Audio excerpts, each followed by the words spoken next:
a rather interesting Sony SL-HF950. Let's crack on.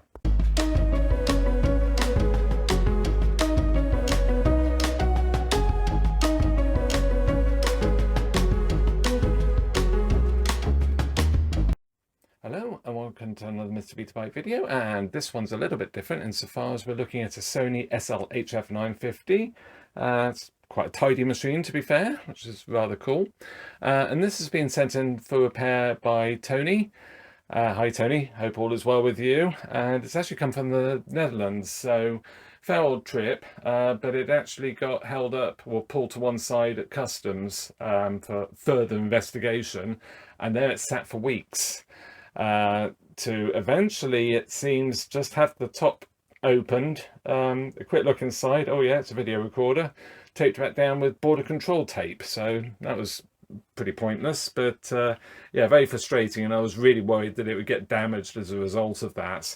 So anyway, let's power it on, and we have a well, pretty dull display, although it's fairly smoky as well, so a good clean probably will help that.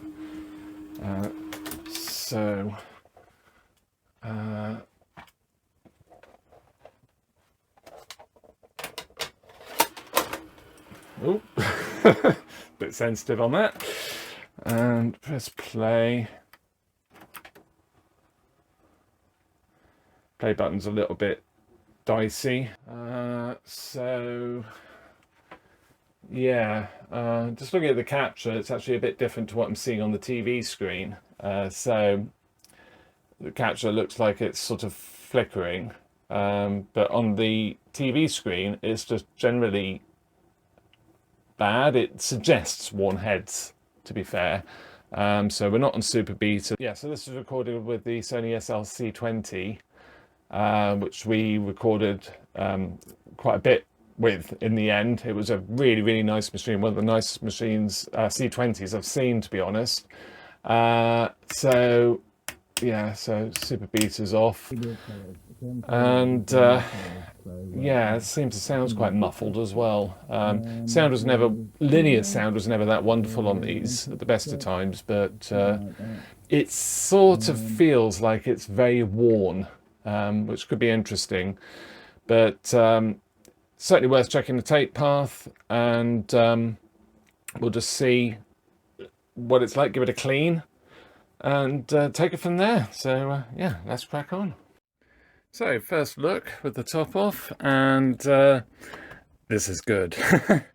So basically, if it has this type of battery, then it's the later version, and these are much more reliable.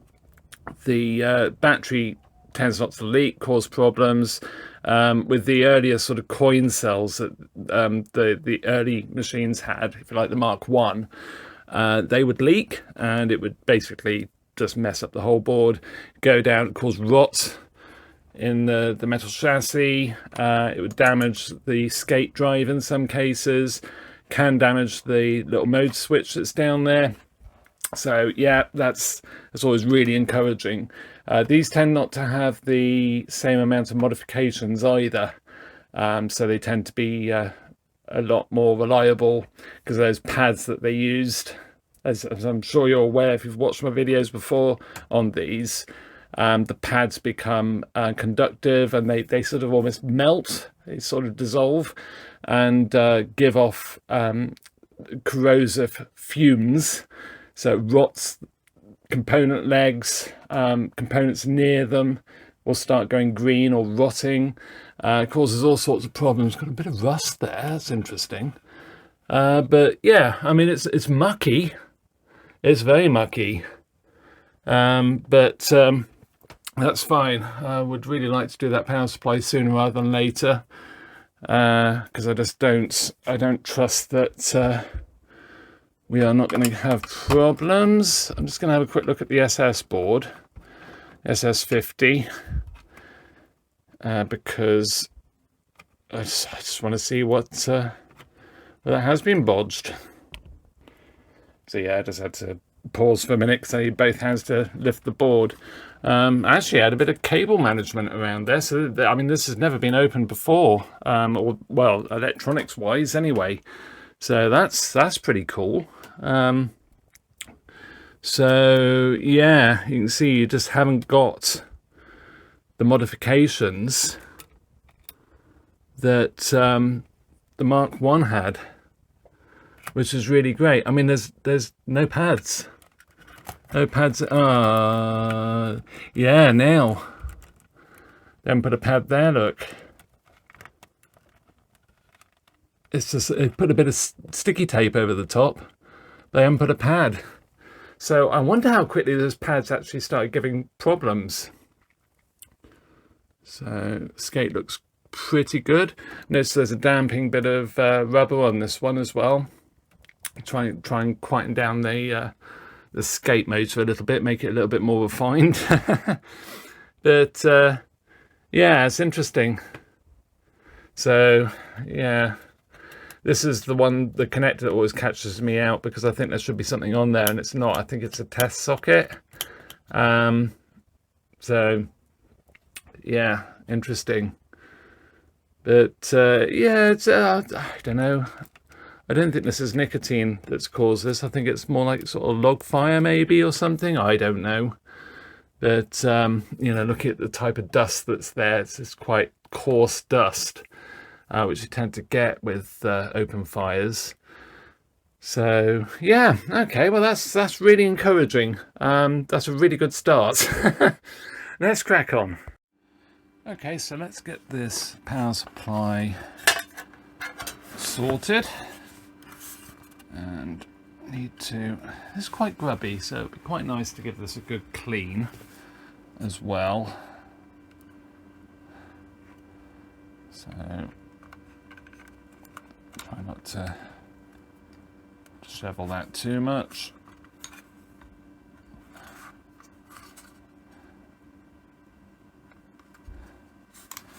So let's take the screw out. And this should just slide out then.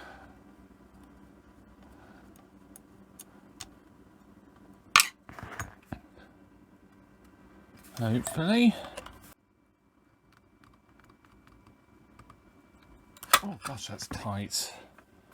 So I would say the heatsink compound's gone a bit the worse for wear. So yeah, it's been in a smoky atmosphere, that's for sure. But I'll clean all that up and clean that up as well, and change all of these capacitors. So I now change all of them pretty much, just because, well, I do tend to find that they're all a little bit suspect at this age, and being in such a tight enclosure as well, just makes sense to do them. I'll give that a wash. But yeah, so I'll get and do that. I'm not going to bother showing it because I'm going to use a desoldering gun, whatever, and yeah, it's back and forth. So yeah, let's crack on. Okay, well, that's all done. Got the 47 microfarad 16 volt, so they're originally 10 volt bipolar caps on the back. These are ceramic caps. Recommended to give these a try, and they've been great. I've done quite a few power supplies with these now, and they've been flawless. It does make it look a little bit like something's been forgotten when you look at the top, but all the caps have been done.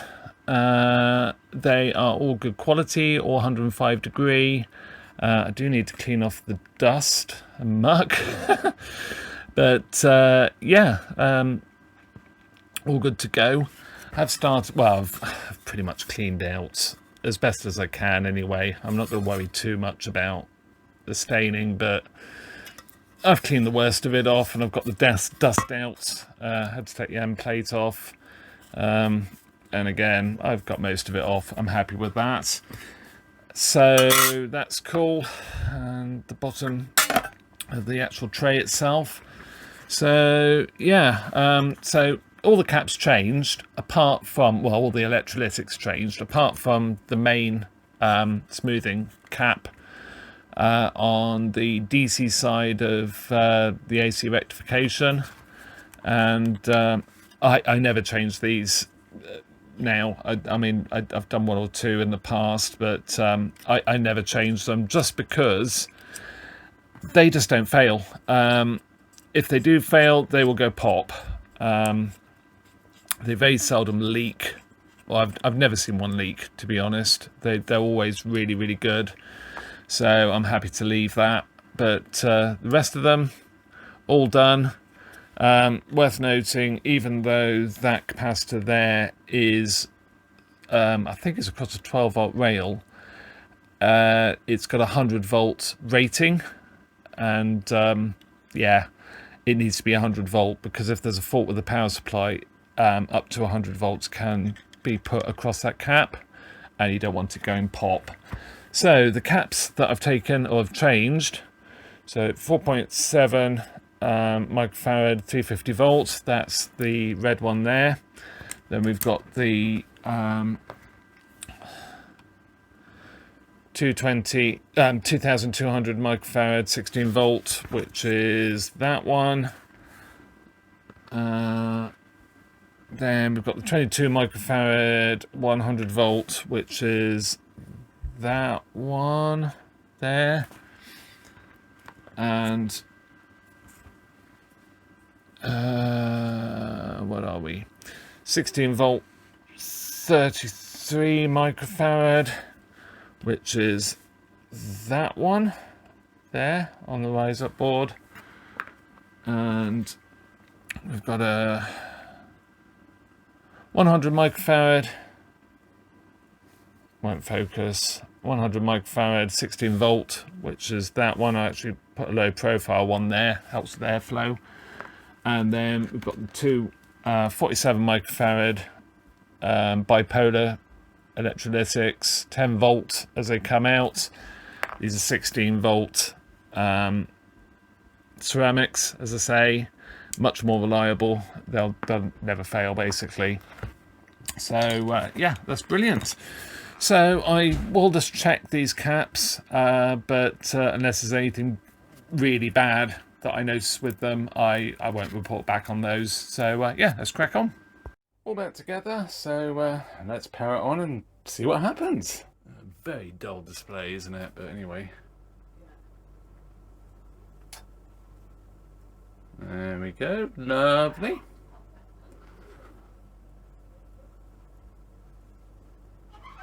Yeah, VU display is bad there. I don't know whether I'll do that, see what Tony says about that, but yeah, cool, okay. Let's crack on. One thing that's on our side with this machine is it's a Mark II, and the Mark I's actually give so many problems, especially with the SS50 board. Which reminds me, I wonder how Colin's getting on with his HF950. Special delivery from Video 99. Oh, fantastic. Let's crack on. So this is the board Colin sent me, and I was contemplating maybe trying it in this machine. This is obviously from a Mark I, this is a Mark II, a later version. But it looks in much better condition than the board that I've got, exactly the same board with this additional bit on here that I've got in my other one that I'm working on for Laszlo. So I'm actually quite tempted to try it in that one and just see what difference it makes and whether it gets it working or not. So we'll see how it goes, but anyway, that'll be a separate video, and it'll probably just be a fairly short one just looking at this board for Colin. So yeah, let's crack on, and yeah, it's quite an interesting board actually, but yes, let's crack on. So the next thing I'm going to do is take this front off. I should be able to gently pull this out, and actually give the display and the inside of this a clean. So it's literally 2 screws underneath. I think this is going to be pretty smoked up, because I can see it quite sort of misty. I should just be able to lift this up. Yeah, that's pretty smoked up. So yeah, I'll clean those. Interesting marks there. Yes, it's actually rubbed. Those two bits have rubbed on the front there. That's interesting. Yeah, so I made the executive decision to take this off because it's so grimy. And basically I'll stick it back on with red tape because it's good stuff. So there's 4 plastic welds in total. Voila. So yeah, I'll just tidy those up a bit so I can press it back over, and then I'll put some red tape just on the plastic there, and maybe some down this side just to hold that back in. The actual front looks okay. It's just this thing. I'm almost tempted, now this is out, to actually give this a wash, because that's going to be far better. I don't want to scratch it up too much if I can help it. It won't really show too much if it is scratched, but yeah, so I'll get and do that. And then this, gosh, yeah. I'm sort of intrigued to see what difference this makes to the brightness. I mean, it's probably still not going to be great, but, and I will find out about, Tony once he's done. I won't fix them in this video. If he does, I'll probably do just a dedicated video on it, to be honest, because I'm thinking of doing it a slightly different way. How I usually do them, I didn't mean to do a video on it actually like years ago, but I never really had the ability to do it without sort of the camera getting in the way and whatever, and my eyesight was a lot better back then. But I now have a microscope, so I'll be using that. Like, it's got a camera, well, it uses a camera.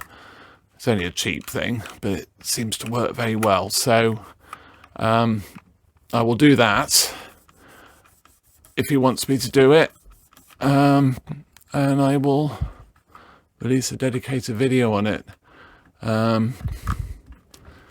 My thoughts are, because of SMD, obviously LEDs under here,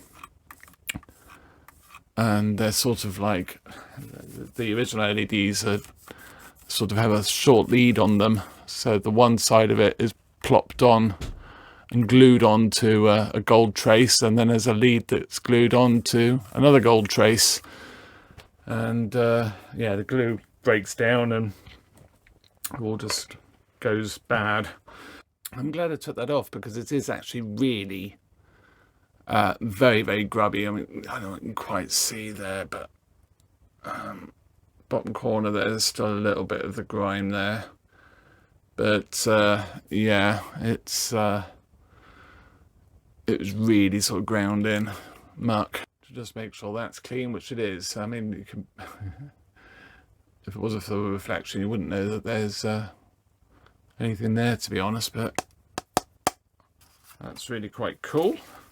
So red tape's on, so it width-wise is pretty perfect, except there it's just sort of fouling the little bit of plastic assembly there, but that's fine. It shouldn't cause any problems doing that. So thankfully I've lined that up pretty well. Yeah, it's fine like that.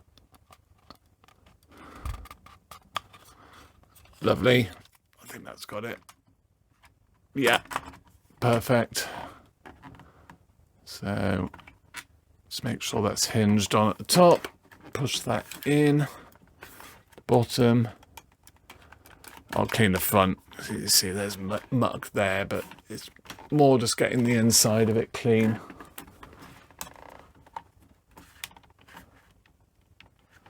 I don't think I've got that on properly.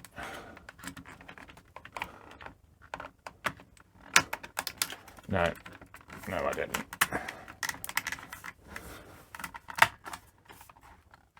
There we go. Sort of has to click in, but it's got to go right over. There's a lip at the back that it sort of has to fit over.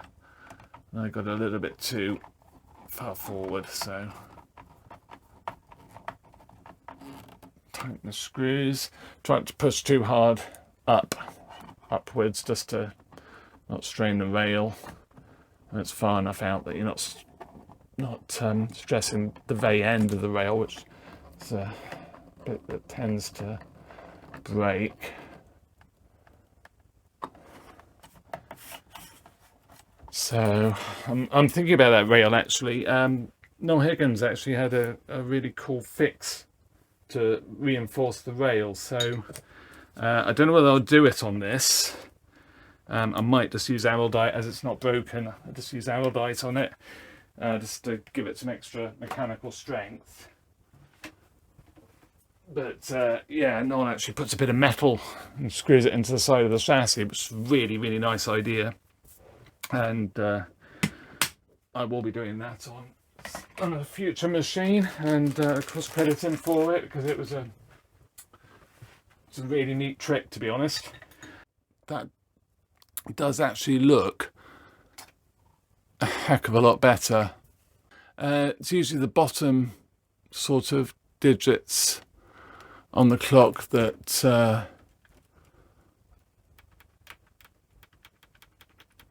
seem to fade or go dull first. The one clock set button was a little bit unwilling to work. The buttons can cause problems, but these seem pretty okay. It's probably had enough use to stop them from getting too mucky, too oxidized, but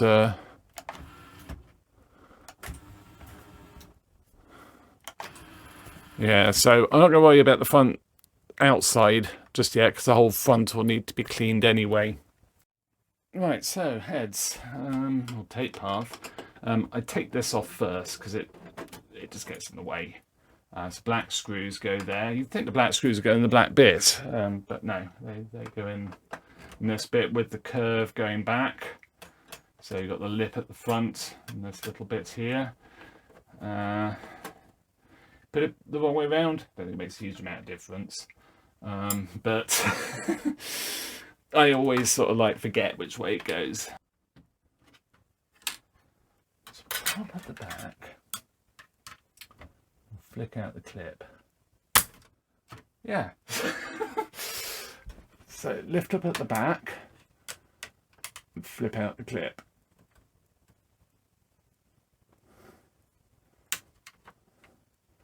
That clip does not want to go, but it has gone, so I know it will. Has that got it? No, not quite.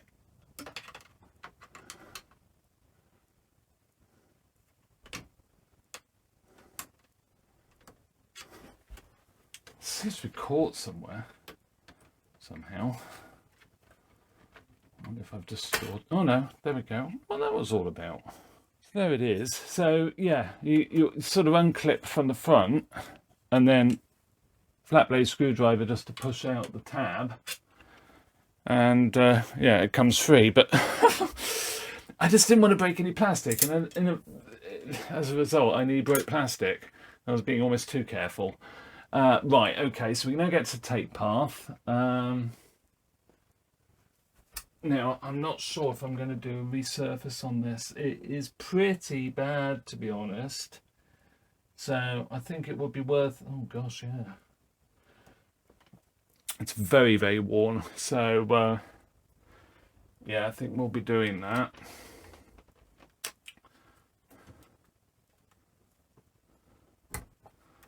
Cool. These can sometimes sort of jam up. Yes, I'd forgotten that this doesn't have the transit screws. I was going to put transit screw in the back to keep the deck from moving backwards and forwards, but that's fine. So I need to take these screws out,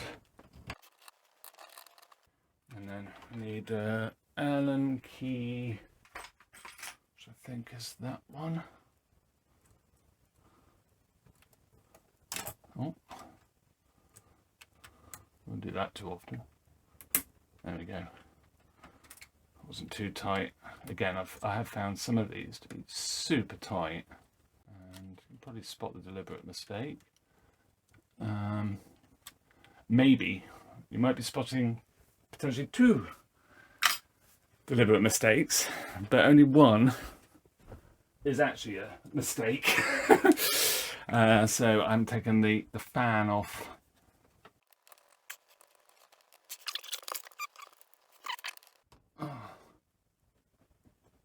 There we go. I was a bit worried then because I could feel like it was incredibly tight.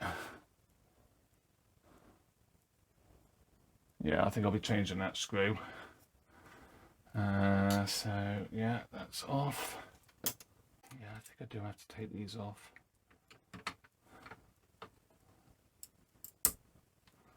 So I'm not pressing down too hard. I mean, the upper drum actually rests on the head disc.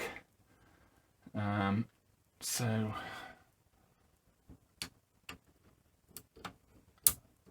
but I don't really want to risk damaging the heads. Can help it. There's that tilt that sort of, I mean, basically don't do it this way. Because you can risk damaging the heads. So that's all good. So that is really, really worn. So yeah, we're going to have to resurface that. So yeah, I'll get and do that. I won't show it. I'll put a card and link in the description to how I do these. I've changed it slightly. I use Silvo now rather than Brasso just to polish back. But yeah, I'll get this done. Let's crack on. So next job is to give the actual deck a clean. Now, never ever, I do use cotton wool buds, but never ever get these anywhere near the head chips. I can't emphasize that enough. I know there's at least one person on YouTube that actually does use cotton wool buds on video heads and swears by the method, and how they get away with it I just do not know. So first of all, paper, and just standard good quality paper, bit of 99% isopropyl, and I just slowly turn the heads, and then I go backwards and forwards. Now there is one head drum you're not supposed to go backwards on because of the way the head chip is. I can't think what that is. Yeah, that is really very dirty. So obviously you don't want to move the paper as the head chips are going past up and down, because that's a very good way to actually break off a head chip. Yeah, so that's come out clean now, so you can see the bottom. Well, see the stripe there for the nut come off the heads. That's pretty impressive.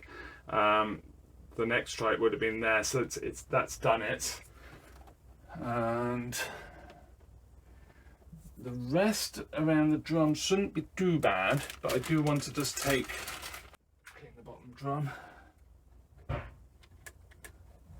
And again, keeping it completely away from the head chips. There's a head chip. And of course we've got 4 heads. Gosh, that is mucky, that's for sure. Yeah, so there's a fair bit of muck come off that. Then we've got the fun of trying to get to the ace head.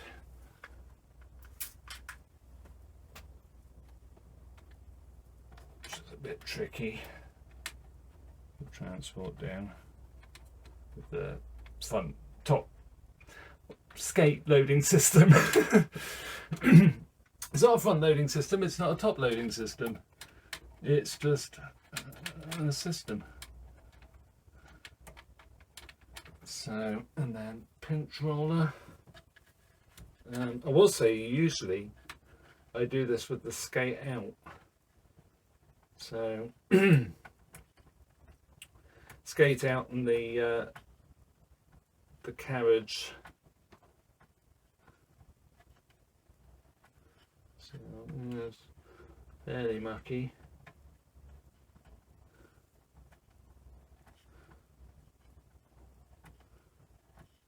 So just turning it a tiny bit and wiping up with the cotton wool bud. And then, interestingly, you probably can't see this, but the washer has come up on the capstan, which is a bit interesting. Shouldn't make a huge amount of difference. It's still free of the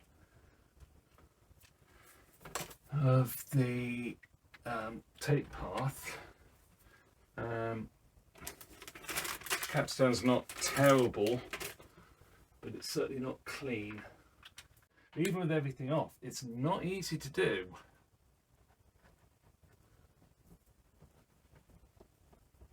Yeah, so the bottom of the tape, where the tape runs on the capstan, is actually pretty good. Still very grubby, you probably can see that. Good bit of mess building up.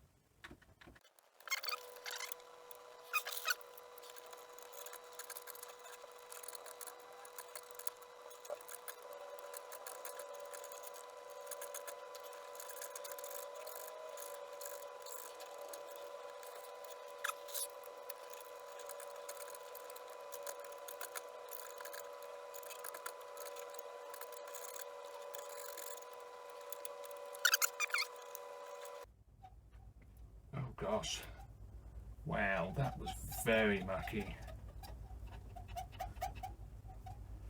Make sure the heads are away from there just in case I slip.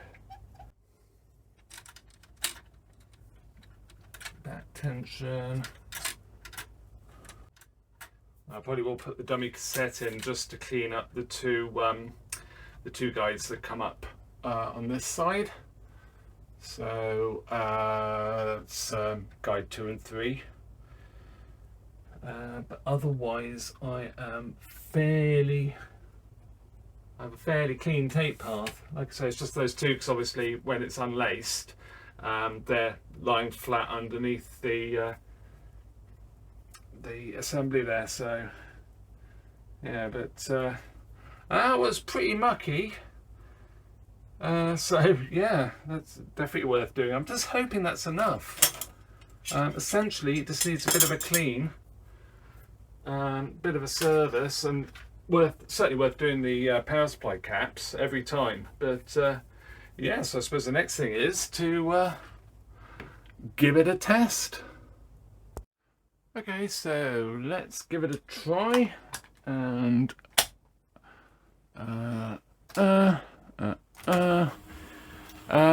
one thing I didn't mention actually, which is quite interesting, the head chips on this actually had a heck of a lot of the glue on the top of them. I've never seen so much glue on head chips. So I don't know if it's necessarily a good thing or a bad thing really. I know the glue is starting to fail a little bit on head chips. Yeah, oh, now I don't know how good this is, this actual recording, so I did a test recording on another machine. What I'll do, let's wind it back a bit. Not only because of that. Buttons are still a little bit intermittent. Okay, so got back to an original recording that I know is good, and I think you can see what the problem is. We have worn heads, and so much so I'm not actually getting any Beta Hi-Fi, which the head chips for Beta Hi-Fi are thinner, so they wear quicker, and I'm getting linear audio, but I'm not getting Hi-Fi at all. So I will need to check that there isn't an electronics fault there, but I'm pretty convinced it's going to be the heads. So the tracking is very, very good. So it's furthest right, furthest left.